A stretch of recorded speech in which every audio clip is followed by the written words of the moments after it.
Martes de Pentecostés. El Espíritu Santo y la formación de la Iglesia. Hemos visto la obra del Espíritu Santo que realizaba en el mundo por los apóstoles y por los que le sucedieron, la conquista del género humano al nombre de Jesús, a quien todo poder ha sido dado en el cielo y en la tierra. La lengua de fuego ha vencido, y el príncipe del mundo, a pesar de sus furores, ha visto desplomarse sus altares y caer su poder. Veamos la consecuencia de las obras de este divino Espíritu por la glorificación del Hijo de Dios que le ha enviado a los hombres. Emmanuel descendió aquí abajo buscando en su amor a la esposa que había deseado desde toda la eternidad. La abrazó tomando la naturaleza humana y uniéndola indisolublemente a la persona divina, pero esta unión individual no era suficiente para su amor.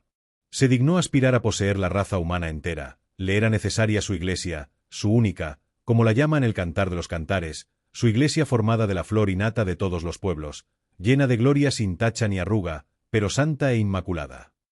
Encontró a la raza humana manchada por el pecado, indigna de celebrar con él las nupcias augustas a que la convidaba. Su amor no titubeó. Declaró que era el esposo anunciado, lavó con su propia sangre las manchas de su desposada y le dio en dote los méritos infinitos que había conquistado.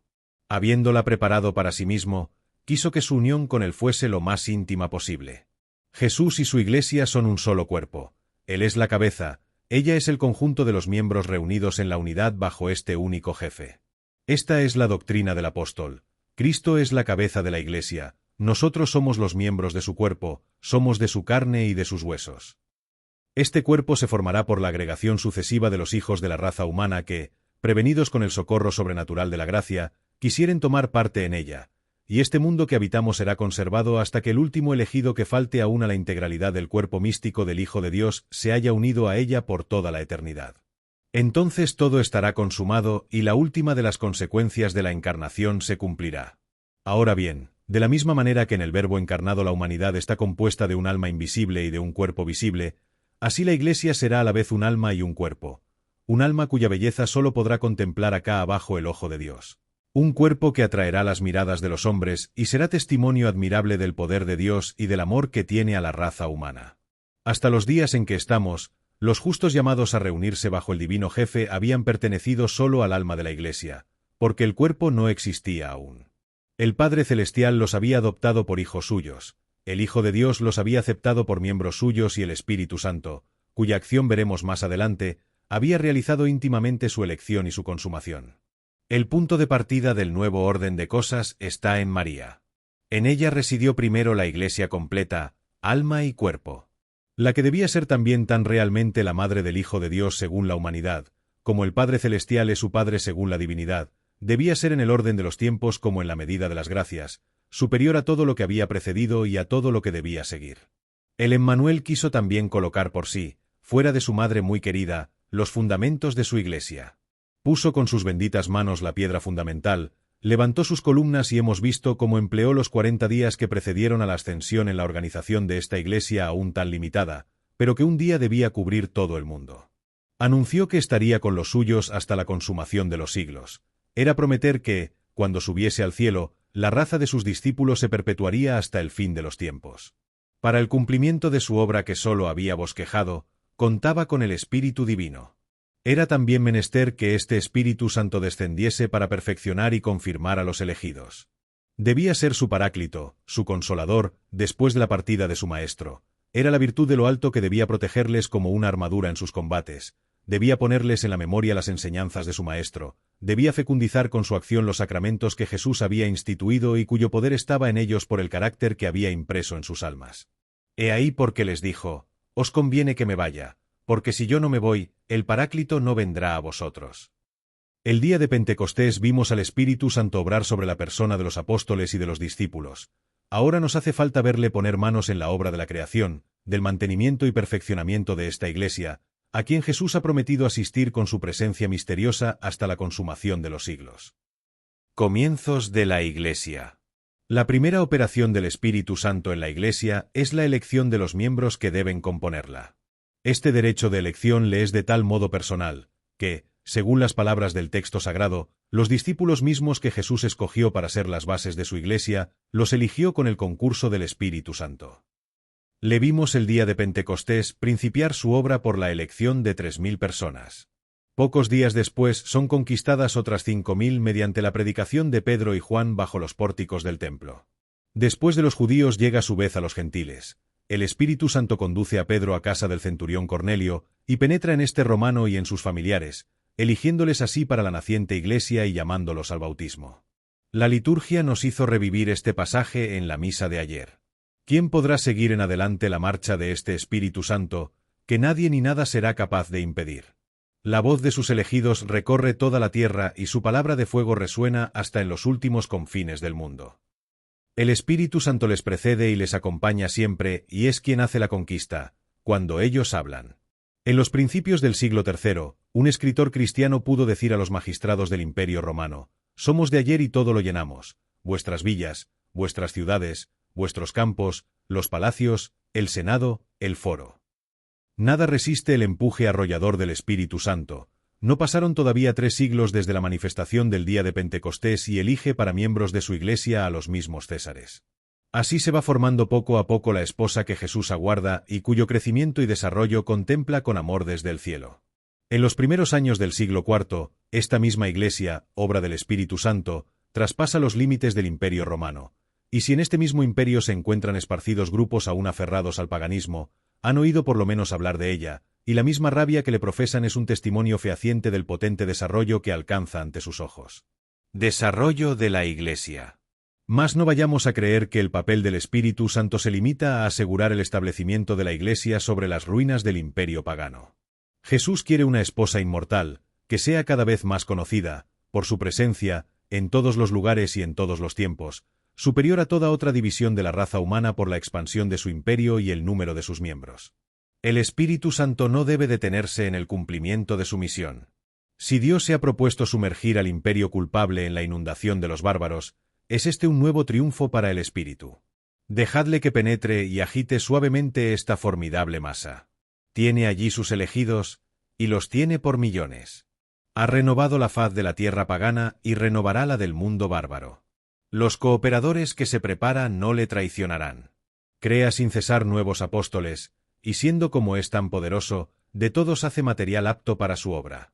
Las Clotildes, las Bertas, las Teodelindas, las Eduvigís y tantas otras engrosan sus filas. Adornada por sus manos reales, la esposa de Jesús crece sin cesar, cada vez más joven y más bella. Faltan todavía por asociar a este movimiento los vastos continentes de Europa, porque es necesario consolidar la obra en las regiones en que las cristiandades de la primera época habían sido sumergidas bajo las olas torrenciales de la invasión. A partir de fines del siglo VI, el Espíritu Santo envía, poco a poco, uno después de otro, a las islas de Bretaña, a Alemania, a las razas escandinavas, a los países eslavos, los agustinos, bonifacios, anscarios, adalbertos, cirilos, metodios y otones. Por mediación de estos instrumentos fieles del Espíritu Santo, la esposa repara las pérdidas que ha sufrido en Oriente, donde el cisma y la herejía sucesivamente han ido cercenando su heredad primitiva. Este, que siendo Dios como el Padre y el Hijo, ha recibido como misión mantenerla en sus honores, vigila fiel y escrupulosamente por su guarda. Y, en efecto, cuando una defección más desastrosa aún está a punto de estallar en Europa, bajo la pretendida reforma, el Espíritu Santo ha tomado ya sus medidas de antemano. Las Indias orientales han sido conquistadas por la nación fidelísima. Un nuevo mundo occidental ha nacido de las aguas y forma un nuevo florón para el reino católico. Entonces el Espíritu Santo, siempre preocupado de conservar en su dignidad y en su pureza el sagrado depósito que le ha confiado el Verbo encarnado, suscita nuevos enviados para llevar a estas inmensas regiones el nombre de aquel que es el esposo, y que desde lo alto del cielo contempla con satisfacción el desarrollo que adquiere la esposa. Francisco Javier es un don precioso para las Indias orientales. Sus hermanos, en cooperación con los hijos de Domingo y Francisco, preparan con una perseverancia tenaz la heredad que las Indias occidentales ofrecen a la Iglesia. Triunfo final de la Iglesia. Más y algo más tarde la vieja Europa, demasiado crédula a los doctores de la mentira, parece rechazar este noble reino que constituye las complacencias del Hijo Eterno de Dios. Sí, traicionada y maltratada, ultrajada y privada de sus derechos, esta noble Iglesia debe sostener lucha con aquellos que durante mucho tiempo fueron sus hijos. Tened por cierto que el Espíritu Santo no permitirá que falle en sus destinos. Examinad la obra que realiza actualmente. ¿De dónde nacen, si no es de su hálito, sus vocaciones al apostolado, cada vez más numerosas? Mientras que por una parte los retornos de los herejes a su antigua fe son ahora más frecuentes que nunca, todas las regiones infieles son, asimismo, visitadas por los heraldos inflamados del Evangelio. El siglo XIX y el siglo XX han vuelto a ver a los mártires, han escuchado los interrogatorios de los procónsules chinos y anamitas y han recogido, envueltas en la aureola de la admiración, las respuestas de los confesores sugeridas por el Espíritu Santo, según la promesa de su divino Maestro. El Extremo Oriente da sus elegidos, los negros de África son evangelizados, y aunque una quinta parte de la tierra permanece rebelde, posee ya numerosos fieles bajo una jerarquía de pastores legítimos. Sed, pues, bendecido, Espíritu Divino, que con tanta solicitud velas sobre la esposa de Jesús. Ella no ha desfallecido ni un solo día gracias a tu acción constante e incansable. No has dejado pasar un solo siglo sin suscitar apóstoles que la enriquecieran con sus conquistas, has solicitado constantemente con tu divina gracia espíritus y corazones que se consagren a ella. En todos los pueblos, en todos los siglos, tú mismo has elegido los innumerables fieles que la integran. Como es nuestra madre y nosotros somos sus hijos y es la esposa de nuestro capitán, con el que esperamos reunirnos mediante ella, trabajando por la gloria del Hijo de Dios que te ha enviado a la tierra, has trabajado también por nosotros, pobres y humildes pecadores. Te ofrecemos por todo humildes acciones de gracias. El Emmanuel nos ha revelado que permanecerá así con nosotros hasta el fin de los tiempos y reconocemos la necesidad de tu presencia, oh Divino Espíritu. Dirige la formación de la Iglesia, consérvala y haz que salga victoriosa de todos los ataques, transportala de una región a otra, cuando el suelo que pisa no es digno de llevarla. Tú eres el vengador de todos aquellos que la ultrajan y lo seguirás siendo hasta el último día. Pero esta esposa de Dios no debe permanecer así, siempre desterrada, lejos de su esposo. Lo mismo que María, que permaneció algunos años en la tierra trabajando en la glorificación de su Hijo, y finalmente ascendió a los cielos para reinar con él, la Iglesia permanecerá militante aquí abajo durante los siglos necesarios para completar el número de los elegidos. Pero estamos seguros de que ha de llegar un tiempo del que se ha escrito: han llegado las bodas del Cordero y su esposa está dispuesta. Fuele otorgado un vestido de lino de una brillantez deslumbrante y el tisú son las obras justas de los santos que ella ha formado. En estos últimos tiempos la esposa, siempre bella y digna de tal esposo, no crecerá más. Disminuirá aquí abajo en proporción directa con su crecimiento allá en el cielo. En su alrededor, sobre la tierra se dejará sentir la defección predicha por San Pablo. Los hombres la abandonarán y correrán hacia el príncipe del mundo, que será desatado por poco tiempo, y hacia la bestia, a la que será otorgado hacer la guerra a los santos y aun vencerlos. Las últimas horas de la esposa aquí abajo serán dignas de ella. Sostendrás a nuestra madre hasta que llegue el esposo. Mas después del nacimiento del último elegido, el espíritu y la esposa se unirán en un mismo grito. Ven, dirán. Entonces el Emmanuel aparecerá en las nubes del cielo, la misión del Espíritu Santo habrá terminado y la esposa, recostada sobre su amado, se elevará de esta tierra ingrata y estéril al cielo, donde le aguardan las bodas de la eternidad. Misa. La estación se celebra hoy en la iglesia de Santa Anastasia, basílica en la que asistimos a la misa de la aurora el día de Navidad. La volvemos a ver hoy, cuando la serie de misterios de nuestra salvación se halla en su término. Bendigamos a Dios, que se ha dignado dar cima con tanto vigor a lo que había comenzado tan suavemente. Los neófitos asisten aún a esta misa con sus vestidos blancos y su presencia es un testimonio a la vez del amor del Hijo de Dios, que los ha purificado en su sangre, y del poder del Espíritu Santo, que los ha arrebatado al imperio tiránico del príncipe de este mundo. El introito se dirige a los neófitos y les anima a alegrarse. En adelante están llamados para el reino celestial, que ofrezcan, pues, una perenne acción de gracias a aquel que se ha dignado escogerlos. Las palabras de esta pieza, que datan de la más remota antigüedad, están tomadas del libro cuarto de Esdras, que los primeros cristianos solían leer con frecuencia, a causa de la belleza y gravedad de sus enseñanzas, aunque no sea reconocido por la Iglesia como un libro inspirado. Introito. Recibid el gozo de vuestra gloria, aleluya, dando gracias a Dios, aleluya, que os llamó a los celestes reinos, aleluya, aleluya. Salmo. Atiende, pueblo mío, a mi ley, inclinad vuestro oído a las palabras de mi boca. Gloria al Padre. En la colecta, la Iglesia nos enseña que la acción del Espíritu Santo está llena de dulzura para nuestras almas. Esta acción divina las purifica de todas sus imperfecciones y las preserva al mismo tiempo de los ataques del espíritu pérfido y envidioso que les está acechando sin cesar. Colecta. Suplicámoste, Señor, nos asista la virtud del Espíritu Santo, la cual purifique clemente nuestros corazones y nos proteja de toda adversidad. Por nuestro Señor Jesucristo tu Hijo, que vive y reina contigo en la unidad del Espíritu Santo y es Dios por los siglos de los siglos. Amén. Epístola. Lección de los Hechos de los Apóstoles. En aquellos días, habiendo oído los apóstoles, que estaban en Jerusalén, que Samaria había recibido la palabra de Dios, enviaron a ellos a Pedro y a Juan. Los cuales, habiendo ido, oraron por ellos, para que recibieran el Espíritu Santo, pues aún no había venido sobre ninguno de ellos, sino que sólo se habían bautizado en el nombre del Señor Jesús. Entonces impusieron sobre ellos las manos, y recibieron el Espíritu Santo. Misión en Samaria. Los habitantes de Samaria aceptaron la predicación evangélica llevada allí por el diácono Felipe. Recibieron de su mano el bautismo, que los hizo cristianos. Se recuerda el diálogo de Jesús con una mujer de esta ciudad al borde del pozo de Jacob y los 3 días que pasó en compañía de sus moradores. Su fe ha sido recompensada. El bautismo los ha hecho hijos de Dios y miembros vivos de su Redentor.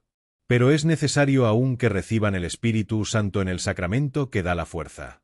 El diácono Felipe no pudo otorgarles este don. 2 apóstoles, Pedro y Juan, revestidos del carácter pontifical, se lo confieren, haciéndolos perfectos cristianos.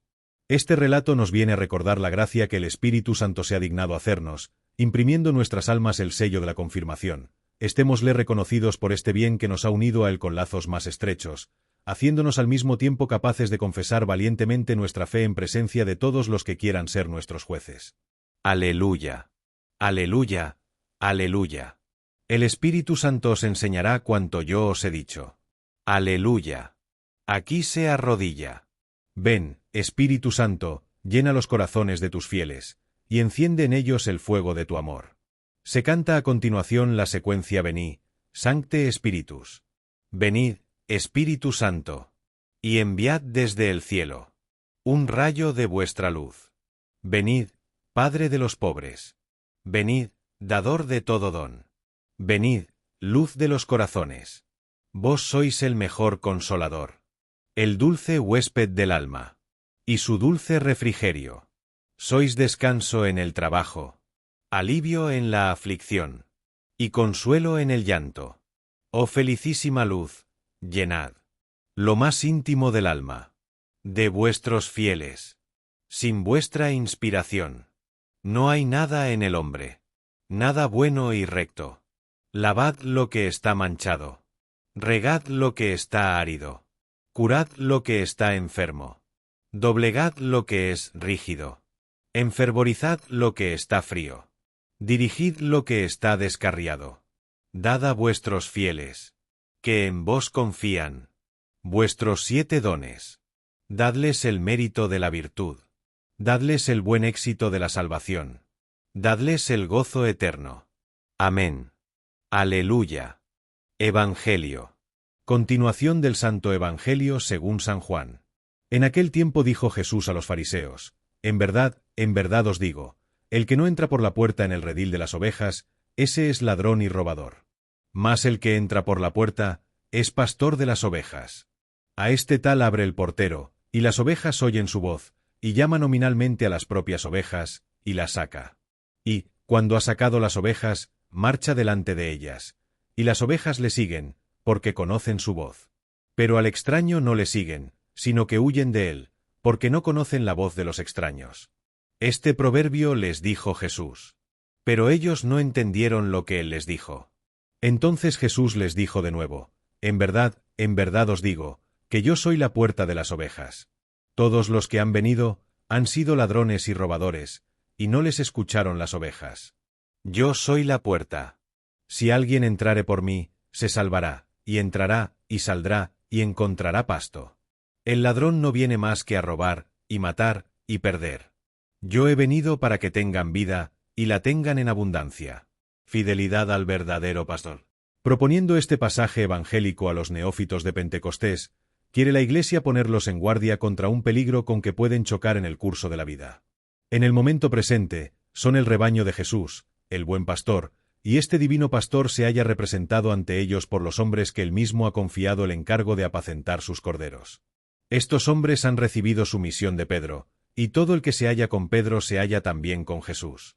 Pero sucede muchas veces que se introducen falsos pastores en el aprisco y el Salvador los califica de salteadores y ladrones, porque, en lugar de entrar por la puerta, penetran por las tapias en el redil. Nos dice que Él mismo es la puerta por la que deben pasar todos los que tienen derecho a apacentar su rebaño. Todo pastor, para no pasar por ladrón, debe recibir la misión de Jesús, y esta misión no puede venir sino por medio de aquel que ha establecido para que ocupe su puesto hasta que venga Él mismo en persona. El Espíritu Santo ha derramado sus dones en las almas de estos nuevos cristianos, pero las virtudes que brillan en ellos no se pueden ejercer de suerte que les sirvan para alcanzar la vida eterna, sino en el seno de la Iglesia verdadera. Si en lugar de seguir al legítimo pastor tienen la desgracia de entregarse a falsos pastores, todas estas virtudes resultan estériles. Deben, pues, huir como de un mercenario de aquel que no ha recibido su misión del Maestro, que únicamente puede conducirles a los pastos de vida. Frecuentemente, en el correr de los siglos se han encontrado pastores cismáticos. Es deber de los fieles el huir de ellos y todos los hijos de la Iglesia deben prestar atención a la prevención que nuestro Señor les dirige aquí. La Iglesia que Él ha fundado y que gobierna por medio de su Espíritu Santo tiene como carácter y distintivo el ser apostólica. La legitimidad de la misión de los pastores se manifiesta por la sucesión, y como Pedro vive en sus sucesores, el sucesor de Pedro es la fuente del poder pastoral. Quien está con Pedro, está con Jesucristo. En el ofertorio, la Iglesia, preludiando al sacrificio, exalta, por las palabras del salmista, el alimento sagrado que van a comulgar los fieles, es un maná bajado del cielo, el pan de los mismos ángeles. Ofertorio. El Señor abrió las puertas del cielo, y llovió para ellos maná, para que comieran, les dio pan del cielo, pan de ángeles comió el hombre. Aleluya. La víctima que va a ser ofrecida tiene la virtud de purificar por su inmolación a aquellos que son llamados a alimentarse de ella. La Santa Iglesia, en la secreta, pide esto mismo para los fieles que integran la asamblea. Secreta. Suplicámoste, Señor, nos purifique la oblación del presente don y nos haga dignos de la sagrada participación. Por nuestro Señor Jesucristo tu Hijo, que vive y reina contigo en la unidad del Espíritu Santo y es Dios por los siglos de los siglos. Amén. En la antífona de la comunión, la Iglesia recuerda las palabras por las cuales Jesús anunció que el Espíritu Santo le glorificaría. Nosotros, que acabamos de contemplar a este Espíritu obrando en todo el mundo, sabemos que ha cumplido el oráculo en toda su extensión. Comunión. El Espíritu, que procede del Padre, aleluya, Él me glorificará, aleluya, aleluya.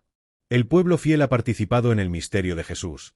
La Iglesia nos enseña en la poscomunión que la virtud del Espíritu Santo ha intervenido en este momento con su acción divina. Él es quien ha obrado el cambio de los dones sagrados en el cuerpo y sangre del Redentor, y quien ha preparado las almas para que se unan al Hijo de Dios, purificándolas de todo pecado. Poscomunión. Suplicárnoste, Señor, hagas que el Espíritu Santo repare nuestras almas con estos divinos sacramentos, porque Él es la remisión de todos los pecados. Por nuestro Señor Jesucristo tu Hijo, que vive y reina contigo en la unidad del Espíritu Santo y es Dios por los siglos de los siglos. Amén. El don de ciencia. Habiendo sido el alma desarraigada del mal por el don de temor de Dios, y abierta a los afectos nobles por el don de piedad, experimenta la necesidad de saber el medio de evitar todo aquello que es objeto de su temor y encontrar lo que debe amar. El Espíritu Santo viene en su ayuda, reportándole lo que ella desea, infundiéndole el don de ciencia. Por este don precioso se le aparece la verdad. Conoce lo que Dios pide y lo que reprueba, todo lo que debe buscar y lo que debe huir. Sin la ciencia divina, nuestra vista corre peligro de extraviarse, a causa de las densas tinieblas que tan frecuentemente obscurecen del todo o en parte la inteligencia del hombre. Estas tinieblas provienen, desde luego, de nuestra propia naturaleza, que lleva impresas señales reales de decadencia. Tienen también como causa los prejuicios y máximas del mundo que adulteran con frecuencia a los espíritus tenidos como los más firmes. Finalmente, la acción de Satanás, príncipe de las tinieblas, va dirigida en gran parte hacia el fin de rodear nuestra alma de obscuridades o de extraviarla sumiéndose en falsos resplandores. La fe que se nos infundió en el bautismo es la luz de nuestra alma. Por el don de ciencia, el Espíritu Santo hace producir a esta virtud rayos muy vivos que disipen nuestras tinieblas. Entonces, las dudas se aclaran, el error se esfuma y aparece la verdad en todo su radiante esplendor. Cada cosa se ve en su verdadera claridad, que es la claridad de la fe. Se descubren los deplorables errores que circulan por el mundo, que seducen a un número tan grande de almas y cuya víctima ha sido quizá frecuentemente uno mismo. El don de ciencia nos revela el fin que Dios se ha propuesto en la creación, este fin sin el cual los seres no encuentran ni el bien ni el reposo. Nos muestra el uso que debemos hacer de las criaturas que se nos han dado no precisamente como un estorbo, sino como una ayuda eficaz en nuestra marcha hacia Dios. Una vez descubierto el secreto de la vida, nuestro caminar se hace seguro, no vacilamos ya más y nos sentimos dispuestos a abandonar todo camino que no nos conduciría a nuestro fin.